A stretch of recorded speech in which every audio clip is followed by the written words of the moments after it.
Hello everyone, welcome to my YouTube channel. आप सभी का स्वागत है हमारे आज के इस वीडियो में। और फ्रेंड्स, कल मैंने एक वीडियो बनाया था जिसमें मैंने आपको अगस्त की 5 आने वाली वैकेंसी के बारे में बताया था। और जैसे कि मैंने आपको कहा था कि यहाँ पे हम लोग जो है अदर वैकेंसीज़ को भी डिस्कस किया करेंगे, लेकिन कुछ लोगों का कहना है कि सर हमें तो सिर्फ रेलवे में ही इंटरेस्ट है। तो आपके लिए यहाँ पे गुड न्यूज़ आ गई है। रेलवे की तरफ से एक वैकेंसी आई है जिसमें आप लोग अप्लाई कर सकते हैं। ये कोई जीडीसी की वैकेंसी नहीं है, यानी कि डिपार्टमेंटल वैकेंसी नहीं है, ओपन मार्केट की वैकेंसी है और सभी स्टूडेंट इसमें अप्लाई कर सकते हैं। अगर आपने डिप्लोमा किया है 3 साल का, या बीटेक किया है, या आईटीआई किया हुआ है, उसके अलावा अगर आप ग्रेजुएट हैं तो भी आप इसमें अप्लाई कर सकते हैं। तो चलिए देखते हैं कि कौन सी वैकेंसी है, कब से आप अप्लाई कर सकते हैं, सिलेबस क्या है, एग्जाम प्रोसेस क्या है, सारी चीज़ें मैं आपको इस छोटे से वीडियो में बताने वाला हूँ। मेक श्योर कि वीडियो आप एंड तक देखें। चैनल पर नए हो तो चैनल को सब्सक्राइब करके बेल आइकन को जरूर प्रेस करें। तो यहाँ पे बेसिकली जो वैकेंसी आई है Madhya Pradesh metro rail corporation limited की तरफ से आई है, और joint venture of government of India and government of Madhya Pradesh. ठीक है, तो ये पूरी तरह से गवर्नमेंट नहीं है लेकिन पूरी तरह से प्राइवेट भी नहीं है। जॉब्स में सैलरी यहाँ पे बहुत अच्छी है। तो पूरी जानकारी मैं आपको देता हूँ। 21/7/2023 को ये नोटिफिकेशन आया है, recruitment notification MP metro Madhya Pradesh metro rail corporation limited, a joint venture of government of India and government of Madhya Pradesh. ठीक है, तो ये गवर्नमेंट ऑफ इंडिया के अंडरटेकिंग ही आता है। आगे बात कर लेते हैं इंपॉर्टेंट डेट्स की। 31/7 से आप लोग अप्लाई कर सकते हैं और 31 अगस्त तक यहाँ पे लास्ट डेट रखी गई है। पोस्ट की बात करूँ तो यहाँ पे काफ़ी सारी पोस्ट हैं। अगर सबसे पहले बात करते हैं तो सुपरवाइज़र ऑपरेशनल की यहाँ पे पोस्ट है। ये वाली जो पोस्ट है टोटल 26 हैं। अगर बात करते हैं तो कैटेगरी वाइज भी आप देख सकते हैं, यूआर ओबीसी सभी के लिए यहाँ पे पोस्ट अवेलेबल है। पे स्केल की बात करें तो 33,000 से 1 लाख के बीच में पे स्केल रहने वाला है। ये वाली जो आपकी पोस्ट होती है ये एएलपी के इक्विवेलेंट रहती है। ठीक है, इसलिए यहाँ पे मेडिकल स्टैंडर्ड भी आपका A1 मांगा जाता है। अगर यहाँ पे क्वालिफिकेशन की बात करते हैं तो बैचलर डिग्री अगर आपके पास है, या फिर डिप्लोमा है अगर आपके पास इंजीनियरिंग में, या फिर बीएससी ऑनर्स है, या फिर बीएससी फिजिक्स केमिस्ट्री से है, तो आप इसमें अप्लाई कर सकते हैं। कहने का मतलब है कि यहाँ पे बीटेक, डिप्लोमा और बीएससी वाले जो स्टूडेंट है वो अप्लाई कर सकते हैं। A1 मेडिकल स्टैंडर्ड रिक्वायर्ड होता है। बाकी इसके अलावा जितनी भी पोस्ट है उन सभी में लोअर मेडिकल स्टैंडर्ड रिक्वायर्ड है। बात करते हैं दूसरी पोस्ट की। दूसरी यहाँ पे जो पोस्ट है सुपरवाइजर की है एसएनटी में। टोटल 7 पोस्ट हैं और सैलरी देखो बहुत अच्छी है, 33,000 से 1 लाख के बीच में। 3 साल का डिप्लोमा अगर आपने किया है इलेक्ट्रिकल, इलेक्ट्रॉनिक्स, मैकेनिकल, तो आप इसमें अप्लाई कर सकते हैं। B1 मेडिकल स्टैंडर्ड मांगा गया है। अगर रेलवे में ही आपको जाना है तो ये आपके लिए एक बेस्ट अपॉर्चुनिटी है, क्योंकि यहाँ पे सैलरी के साथ साथ आपका जो सिलेक्शन का प्रोसेस है वो भी थोड़ा सा ईजी है। ठीक है, बात कर लेते हैं अगली पोस्ट की। तो अगली पोस्ट यहाँ पे मेंटेनर की है एसएनटी में। 10 पोस्ट है टोटल। सैलरी 20,000 से 60,000 के बीच में रहेगी। अगर बात करें मेडिकल स्टैंडर्ड B1 रिक्वायर्ड है। मेट्रिकुलेशन अगर आपने किया है 10वीं के साथ, अगर 2 साल का आपने आईटीआई किया है, ठीक है, एनसीवीटी या एससीवीटी से, और ट्रेड यहाँ पे बताई गई है इलेक्ट्रिशियन, इलेक्ट्रॉनिक, मैकेनिक्स, फिटर और रेफ्रिजरेशन एंड एसी। अगर इनमें से आपने किसी में भी आईटीआई किया है 2 साल वाला तो आप इसमें अप्लाई कर सकते हैं। बात करते हैं नेक्स्ट पोस्ट की, सुपरवाइजर ट्रैक्शन की। यहाँ पे जो पोस्ट है टोटल 8 पोस्ट हैं। सैलरी 33 से 1 लाख के बीच में। 3 साल का डिप्लोमा अगर आपके पास है इलेक्ट्रिकल, इलेक्ट्रॉनिक्स, मैकेनिकल में, तो आप इसमें अप्लाई कर सकते हैं। B1 मेडिकल स्टैंडर्ड रिक्वायर्ड है। नेक्स्ट पोस्ट की बात करें, मेंटेनर ट्रैक्शन की यहाँ पर पोस्ट है। 9 पोस्ट है टोटल। 20,000 से 60,000 के बीच में सैलरी रहेगी।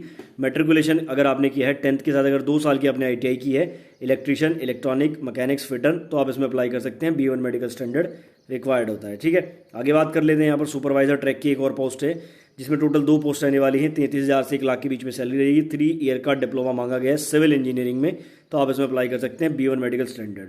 नेक्स्ट यहाँ पे मेंटेनर ट्रैक। देखो यहाँ पे क्या होता है, जिस तरह से आपके ट्रैक मेंटेनर होते हैं हमारे रेलवे में, ऐसे ही मेट्रो के लिए भी यहाँ पे ट्रैक की मेंटेनेंस करने के लिए एम्प्लॉयज़ की आवश्यकता होती है। टोटल 15 पोस्ट हैं। सैलरी 20,000 से 60,000 के बीच में। और अगर जैसे 20,000 से 60,000 के बीच में लिखा हुआ है ना, तो स्टार्टिंग सैलरी अराउंड आपकी 25 to 30K के अराउंड रहेगी। ठीक है, और मैक्सिमम ये 60,000 तक जा सकती है। मेट्रिकुलेशन यानी कि अगर आपने 10th के साथ 2 साल की आईटीआई की है, किसी नहीं, फिटर से अगर की है स्पेशली, तो आप इसमें अप्लाई कर सकते हैं। B1 मेडिकल स्टैंडर्ड मांगा गया है। नेक्स्ट हमारी पोस्ट है सुपरवाइजर वर्क्स की।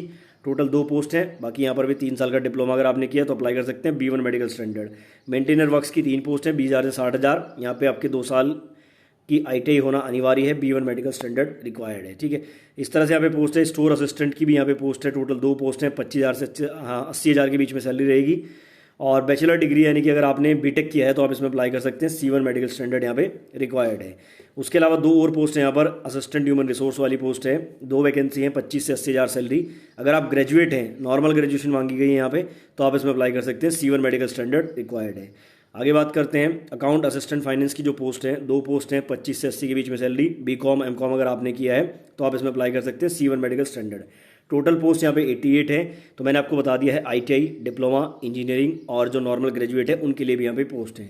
तो आप चाहे तो इसमें अप्लाई कर सकते हैं। बाकी सिलेक्शन का प्रोसेस मैं आपको बता देता हूँ। इसमें बेसिकली आपका एक CBT एग्जाम होता है। उससे पहले एज की बात कर लेते हैं। देखो एज में यहाँ पे कोई दिक्कत नहीं होगी। 18 साल से 28 साल एज है UR के लिए। अगर आप SC ST OBC से हैं तो देखो, अगर आप OBC से हैं तो 5 साल का रिलैक्सेशन है, अगर SC ST से हैं तो भी 5 साल का रिलैक्सेशन है, यानी कि 28 और 5 33 साल तक आप इसमें अप्लाई कर सकते हैं। बाकी UR वाले 28 साल तक इसमें अप्लाई कर सकते हैं। आगे बात करते हैं इसके सिलेक्शन प्रोसेस की।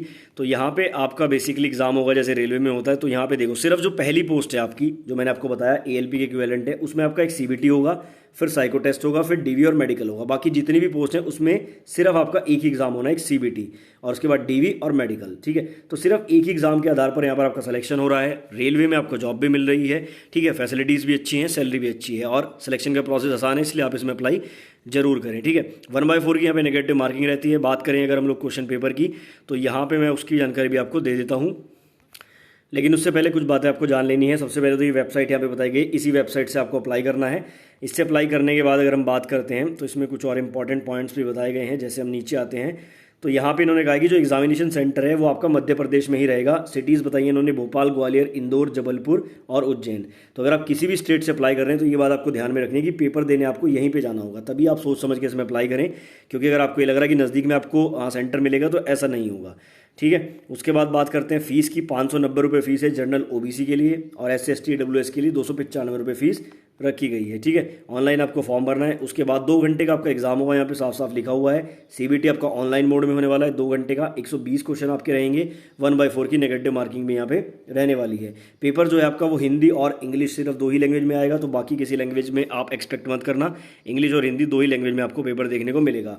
1/4 की नेगेटिव मार्किंग है, और उसके बाद मैंने आपको बताया कि सिर्फ एक CBT आपको देना है। उसके बाद आपका जो है DV और मेडिकल हो जाएगा, और एक पोस्ट पे आपका साइको टेस्ट भी होने वाला है। तो ये थी पूरी जानकारी। मेडिकल स्टैंडर्ड मैंने आपको सारे बता दिए हैं, पोस्ट मैंने आपको बता दी है, आप चाहे तो उसमें अप्लाई कर सकते हैं, और रेलवे की तरफ फैसिलिटीज़ भी यहाँ पे आपको मिल जाएंगी। आई होप वीडियो आपको पसंद आया होगा। अगर ऐसी वीडियोस देखना चाहते हैं तो चैनल को सब्सक्राइब करके बेल आइकन को जरूर प्रेस करें।